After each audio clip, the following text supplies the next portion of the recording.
Hey guys, it's Dana here, and we're going to be talking about bedtime. Oh my gosh.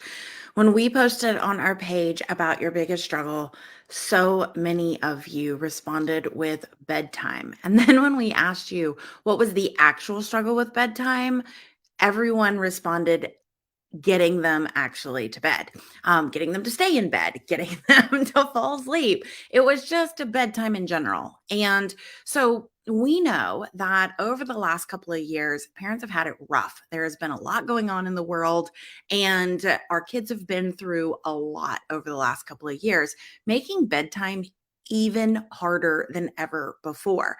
Now, add in the holiday stress, the changes in routine, going to school, not going to school, and all of the excitement and all of the extra things that happen during the holidays, and bedtime becomes an absolute nightmare. So if bedtime is something that you've ever struggled with, or if you're currently struggling with, you're in the right place, because that is exactly what we're going to be talking about today. In fact, I've got our notes all ready to go. I'm going to be filling them out as we go, and I'm going to be talking about three major bedtime struggles and solutions that work even during the holidays. Now, these strategies are going to work whether your kid is overexcited, extremely hyper, constantly moving, or they're extremely sensitive and they, seem to get upset over what seems like the smallest things, or they can tend to be aggressive and meltdowns are at a high at night. Whatever it is, we're going to be covering those struggles and more today. So you can grab these notes just by saying calm. We'll send those over as soon as this is over. And this is part of our this is day 3 of our 7 days to less chaos. We've been running this all week long because we know that the last 2 years have been so incredibly hard. And we just want to do this free series to help you out as you head into the holidays. And so, oh no, Lily's here after hours of urgent care. Lily, I didn't want to hear that. You poor thing. Let me know how you're doing. And I'm so glad that you could join us. Oh my goodness. So, again, this is day 3 of our 7 days to less chaos. We've already talked about how to parent a strong willed child during the holidays and how to get everybody on board. Yesterday, we talked about school struggles and how that increases during the holiday times with the change in routine and with the schedules and going in and out of school for the different holiday breaks. And so we talked a lot about that yesterday. Today, we're going to be talking about bedtime. We're going to be talking about 3 particular struggles. We're going to be talking about how to get your kids to bed when they're overexcited, when they're jumping on the furniture, when they're not doing their routine and brushing their teeth and doing all the things. We're also going to talk about how to get your kid to stay in bed, and it really just comes down to this one big shift. And so we're going to be talking about this big shift that helps kids stay in bed. And then finally, we're going to be talking about some empowering strategies and techniques to help your child fall asleep. So if once they're in bed, you have a hard time getting them to calm their busy mind, then we're going to be talking about some of those as well. So which one is your biggest struggle? We're going to be covering that today. And then at the end, I like to leave time for questions. So if at any time you have any questions during this, just type question and put it in the comments below. And I'll try to leave some time at the end to answer your burning questions about bedtime, and especially bedtime during the holidays. All right. So let's dive in to the very first thing. Let's talk about getting our kids to bed. So I would love to know, because I know that, if it's happening to one person, you are definitely not alone. What does bedtime look like when you are trying to get your kids to go from whatever they're doing? Usually it's their electronics or their playtime, and then it's like, hey guys, time for bed. If you're like most of the families we work with, all hell breaks loose and the kids start running amok and they start running upstairs and they start getting in fights. They start arguing, like all these things start happening. And you're like, wait a second, everything was super calm. Why did this just happen? Now, bedtimes used to be an absolute nightmare in our house, bedtimes and mornings. And so those were a huge struggle for us. And what we started doing is paying really close attention to what was happening, right? So why was the stress happening? Where was this coming from? And we started to create a different bedtime routine that worked for our unique family. And so the first thing that we had to do is I had to have enough energy. Does that make sense? So this is what we call the you piece. And so if we've got like these buckets of energy, we want to make sure that going into bedtime that you have your own energy. So if that means that you need to drink some water, you need to take 5 minutes of quiet time before you start the bedtime routine. If that means that you need to go for a walk while you still have someone at your house to watch them, whatever it is, like you need to make sure that you, the adult, you have your needs met first before going into bedtime, because otherwise it's going to be almost impossible for you to stay calm. So that's number one, is that you have to have your own energy. So fill your own in whatever way. So let me know in the comments, like, what are ways that you get that energy? I know people that are in our Calm the Chaos program, they use the 5 minute energy plan to help them create their energy so that they can manage and handle bedtime no matter what gets thrown at them. Now, the next thing is we want to start early, right? We don't want to start when bedtime happens. And we want to make sure that we start by connecting. So we want to join our kids wherever they are. If they are playing a game together, if they are in a different room and they are doing their own thing. Maybe they're doing a game, or they're building with their Lego, or they're playing dolls, whatever it is that they're working on, you want to join your kids. So this is the connect part of our Calm the Chaos framework. So you want to join your kids. So that means you're going to move into the same room as them. This way, instead of shouting from the other room, bedtime, time to get ready, and then your kids either A, ignoring you, or B, getting upset because they're not finished with what they're working on. If you are to join them in the same room that they're in, you'll be able to see, oh, you have 5 more minutes on your TV show. When this is over, we're going to turn it off and get ready for bedtime. Or if your child is building something, you can say, how much longer do you think you have? Oh, it's going to take another 10-15 minutes. Okay. Well, then in 10 minutes, we're going to start cleaning up and get ready for bed. So you're just joining them, you're connecting with them, you're building that rapport ahead of time and making sure that you let them know that you see what they're working on and you listen to what it is that they're doing. Now, the next thing is a little difficult in the moment. I see bedtimes as an ahead of the moment plan. So this is something that you're going to set up way ahead of time. And so, the in the moment is that you're going to join them and you're going to follow through with this plan. But it's really important that ahead of time you understand what is getting in the way of them being able to follow the routine. So there is always a reason. Maybe it's that they're not clear on what the routine is. Maybe they need a visual to help them with the steps. Maybe there's too many pieces. Maybe they're not tired yet. Maybe they have some sensory needs and they need to move and wiggle and they need something like that. Maybe developmentally, the routine, there's just too many steps to the routine and they need it broken down into smaller steps. And so really getting clear on why are they struggling with this transition. Transitions are extremely hard, especially when we're tired, especially when we're overstimulated. All those things, it makes a transition from one activity to another activity really hard. So really getting clear on why is the transition so hard ahead of time. That way, for this last step, you can create a plan with your child and create an activity that's a transition activity. So for example, ahead of the moment, you can create when we're done playing with our Legos, then we're going to do an obstacle course on the way up to bed, right? Like we're going to climb under the table, we're going to crawl up the stairs and we're going to do 3 spins and then we're going to brush our teeth. So creating something that actually brings them to their bedroom or brings them to the next place that they need to be in can be really helpful. Another thing that can be helpful is, all right, we're going to finish this and let's go ahead and go to our room and grab the book we want for tonight's bedtime. Or let's go to our book and listen to a story. Let's go to our room and let's do cuddles. Whatever it is that is their, the thing that they want, that is going to be really exciting for them and they're going to enjoy doing at bedtime,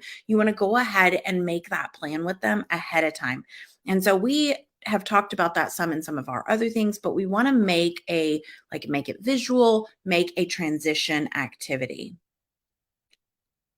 This is empowering them. All right, let's just review.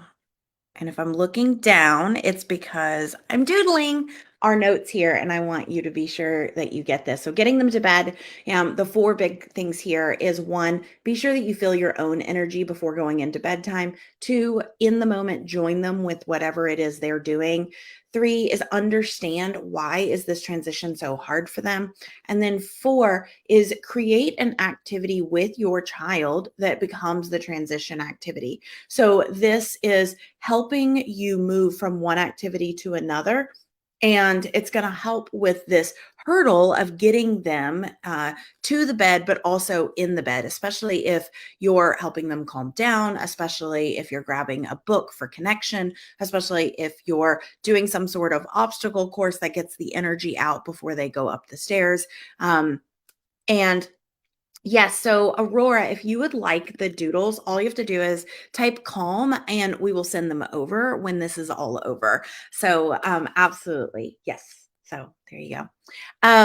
And then, so let's move on to, I'd love to hear your biggest takeaway. You can just let me know in the comments what really resonated with you. What is it that you're going to move forward and adjust with the bedtimes as you move forward with bedtimes? And now we're going to talk about getting your kids to stay in bed. Now, the thing with staying in bed is, right? How many of you guys have like put your kids in bed and then your kids jump up like 15 times, right? I need a snack. I need water. I need to scratch my foot. I need to grab the cat. I need my stuffy. I need my blueberries. Whatever it is, they're like constantly coming out of their room, getting out of bed, doing all these things after you've already put them to bed. And honestly, if you haven't filled your own cup, you're done. You're so spent and so exhausted that it just starts getting more and more frustrating. So it's hard to stay calm when you're trying to put them to bed. And so what I want to introduce here is not necessarily a strategy or a tactic, but instead just a mindset shift that I think is so incredibly important. That's going to help you from getting triggered and it's going to help you be able to meet your child's needs and help them stay in bed easier. So number one, the biggest thing that I want you to think about is so often when we look at bedtime struggles and our kids coming out and coming out and coming out, we think that they're just looking, excuse me, we think that they're just looking for attention, right? It's attention seeking, right? They're seeking either positive or negative attention, and no matter which way, they want to get that attention, and they're going to keep coming. And right? Many of us don't believe that they actually need the blueberries, or that they need the water, or that they need these things, and we get frustrated. And you're like, you have what you need. You don't need any of these other things, and so we see it as just attention seeking, or we see it as dilly dallying or delaying the inevitable. I'm like, just go to bed.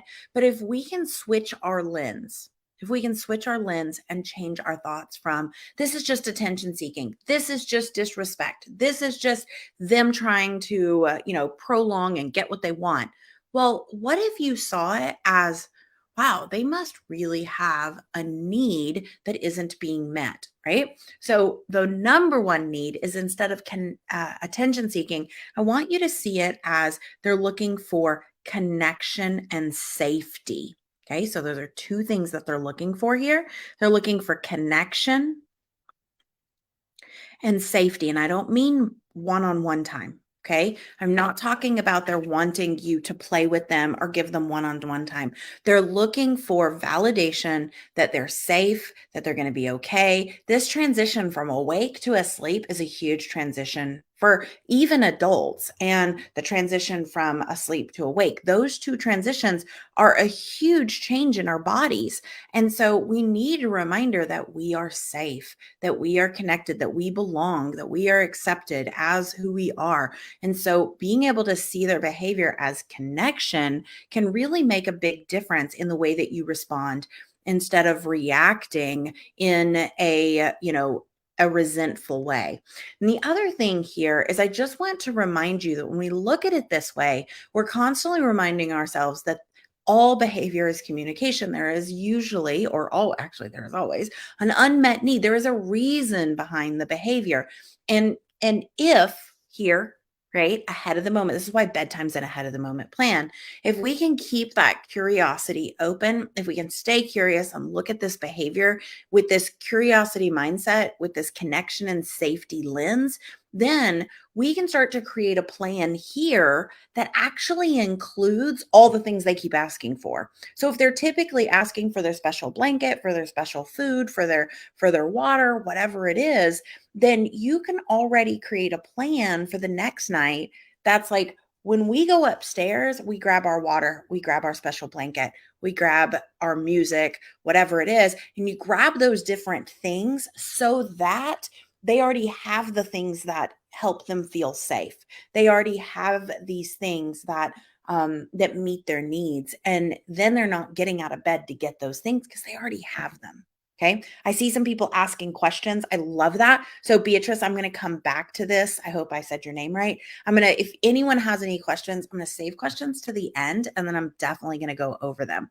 So far we've talked about two things. So the big thing about getting your kids to stay in bed is to try to meet as many of these needs before ever getting in bed, right? And that takes time and tweaking of this plan over here, right? So you're creating an ahead of the moment plan for what you're going to bring to bed, what you need to go to sleep, all of those things. And while you're doing that, you're helping your kids become self-aware so that they can advocate for themselves instead of just screaming, Mom, from the other room every time you close the door, right? You're helping them advocate for their needs ahead of time.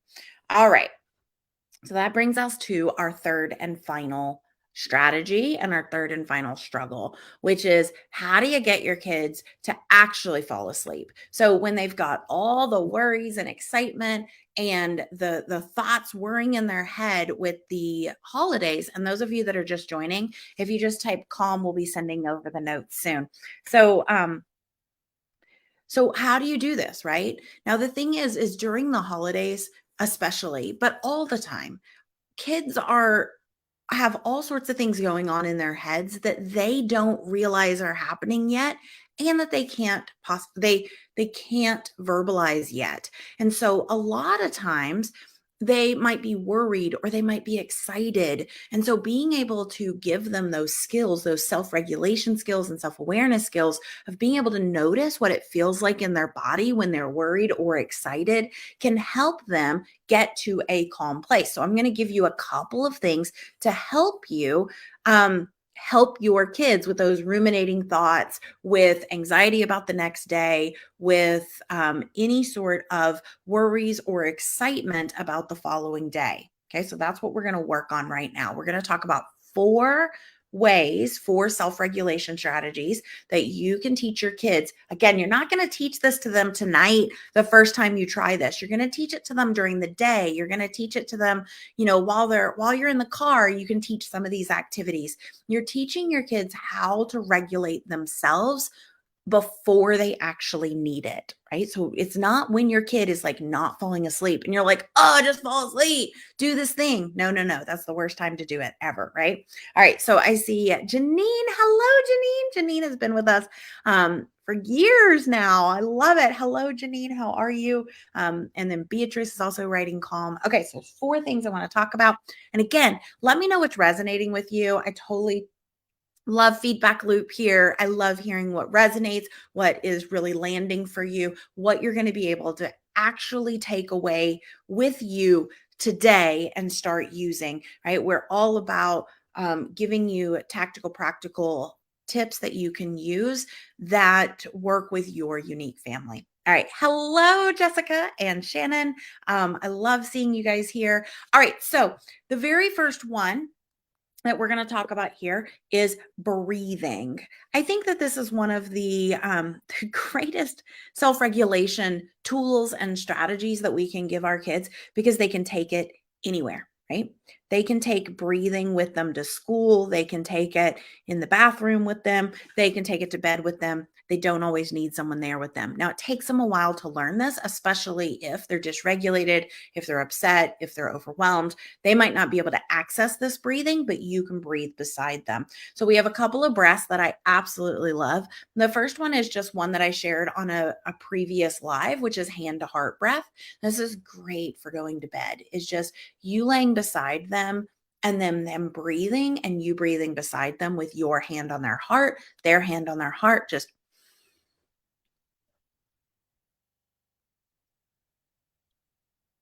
if you try it, you'll actually feel exactly how calming this actually is. Now, the other one that you can do is you can actually start to count in and out your breaths, right? You can go one, two, three, four. Okay. You can also do squares. One, and you breathe in and hold, breathe out and hold, right? So you're going to go,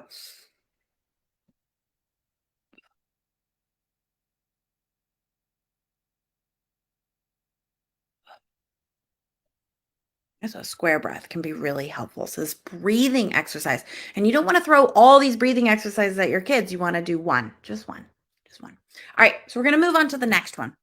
The next self regulating strategy that you can help your kids with is a sensory strategy. Because a lot of times when we're headed to bed and we're trying to make that transition from awake to asleep, we need our body to get regulated and our senses to get regulated. Now, this is unique to each kid. So, this might be providing proprioceptive input, which is pressure, deep pressure on their joints. A great one that you can do is actually you can do these little joint compressions right here on their fingertips. So I like to pull and then pull here. Just pull real gently, just right um, on the joints here. And then you do all the fingers and then you just kind of do the wrist and then you just kind of joint compress on their bones here, right? On their shoulders and on their elbows. You can do their knees and you can do their ankles and then you can do their toes. And that's a great way as you move down the body, one, to provide connection, but also to provide proprioceptive input and tactile input. Another thing you can do is you can do massages and deep pressure. Now, if we're wanting our kids to be able to do this on their own when we're out of the room, then you can teach them things like pushing on their hands, giving them deep pressure on their temples, rubbing on their ears, pulling on their thumbs. These are all deep pressure ways to give your kids sensory input. You can also do that with a weighted blanket, a weighted lap pad. You can also do it beforehand by giving them some sort of swinging input, by giving them some sort of different colors, things like that. So there's lots of ways that we can provide sensory input at bedtime that both our kids can do and we can do. But again, this is really unique to each kid. Now, I mentioned, so I'm just going to put hand here for like a massage or sensory input because we were really talking a lot about deep pressure. Now, the other kind of sensory input that you can do, show you just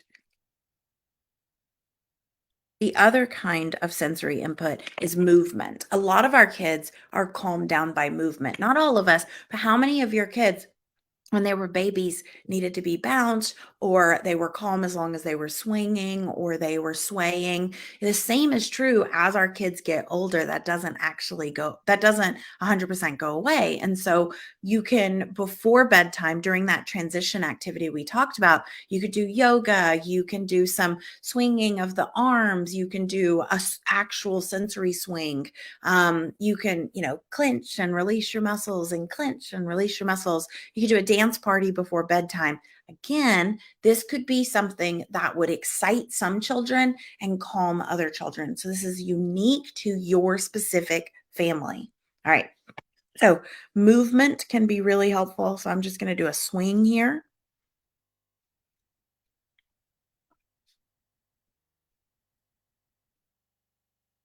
Okay, so we've got a swing. And then the final one, and again, I see a lot of people putting calm here, and that's because when you write calm, we'll send these over when we're all done. Okay, so the last one Oh, I love that. Leah says in their house, it's stretching. Oh, it's fantastic. That's a great sensory activity that calms you right before bedtime. All right. So the next one that you can do here is like a guided meditation or guided imagery or storytelling. So this is really just kind of getting them into mindfulness. You can do this yourself, or you can put on an audiobook. You can put on a podcast. You can let them listen to a music. You can tell a story, but you take them on this mental journey, helping like by describing a beach or a jungle or the desert, and you tell a story together. And this can help them settle their mind. So we're going to do mindfulness. Okay.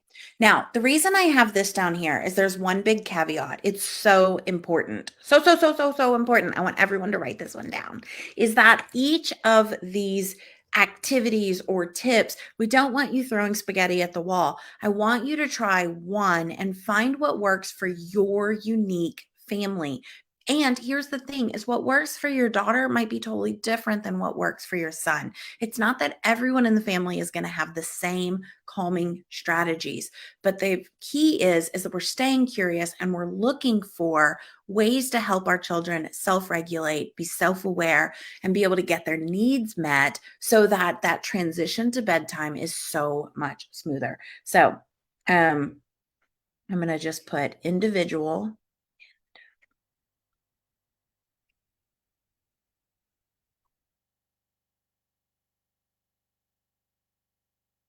for your kid, right? So these are individualized per kid, right? Okay, so we've covered so much in this video. We talked about three main struggles. One, getting your kids in bed. Two, getting them to stay in bed. And three, getting them to finally fall asleep. We talked about getting your child to bed is all about getting ahead of bedtime by you filling your own cup, by you providing that connection and joining them with what they're doing, by you understanding what's getting in the way of bedtime, and then creating a plan with your child ahead of time, maybe with a transition activity that moves them from, point A to point B, or gathering the things they need so that it will be easier for them to stay in bed, like we talked about.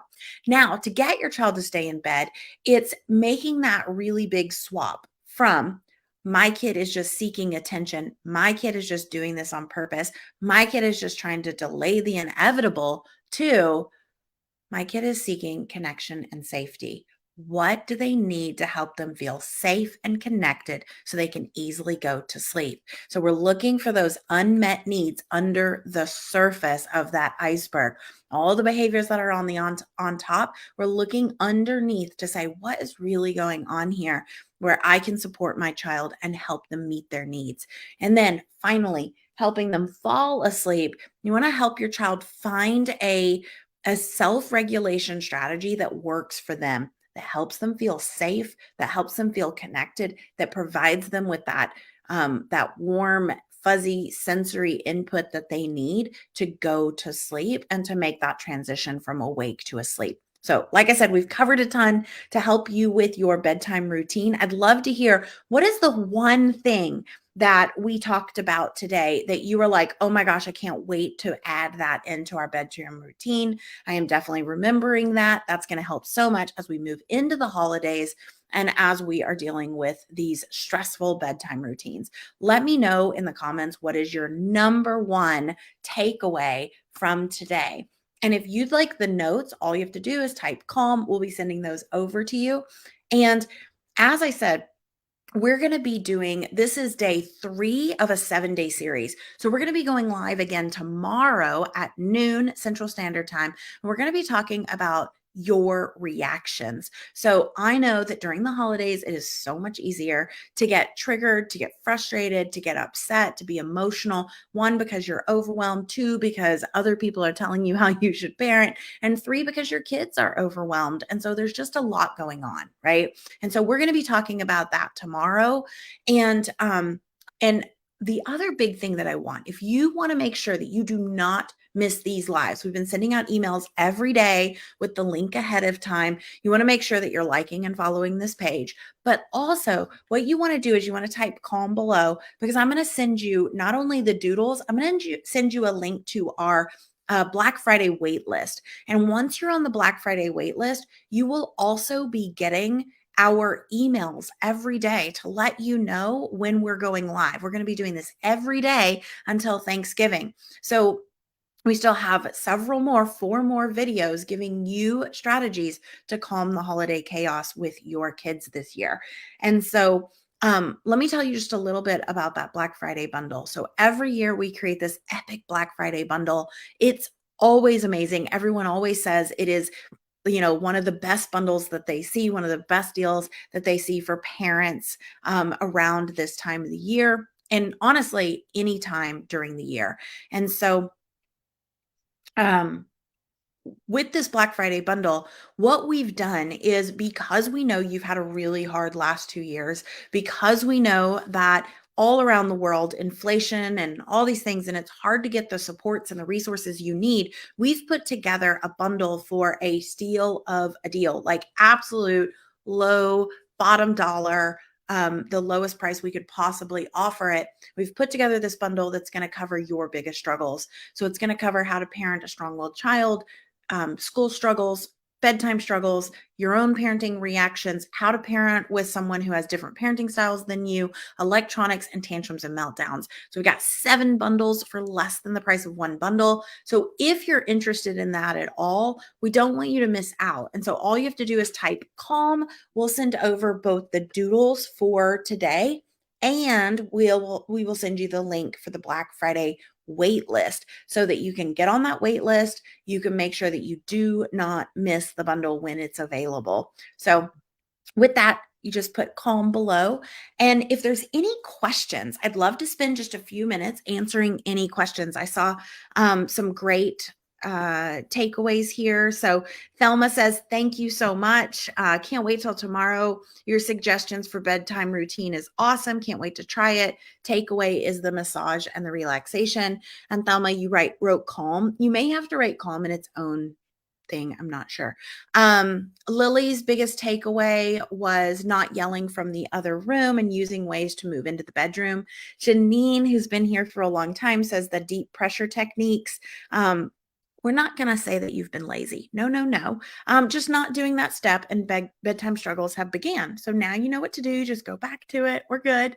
All right. And then Leah said they do stretching in their house. I love it.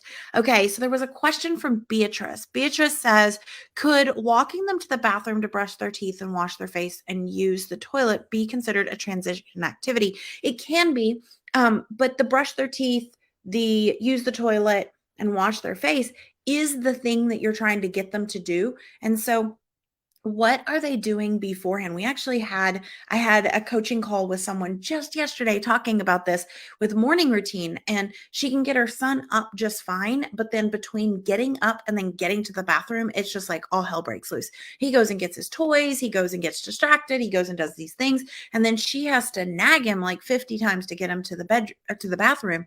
And so they created a plan together for that transition activity.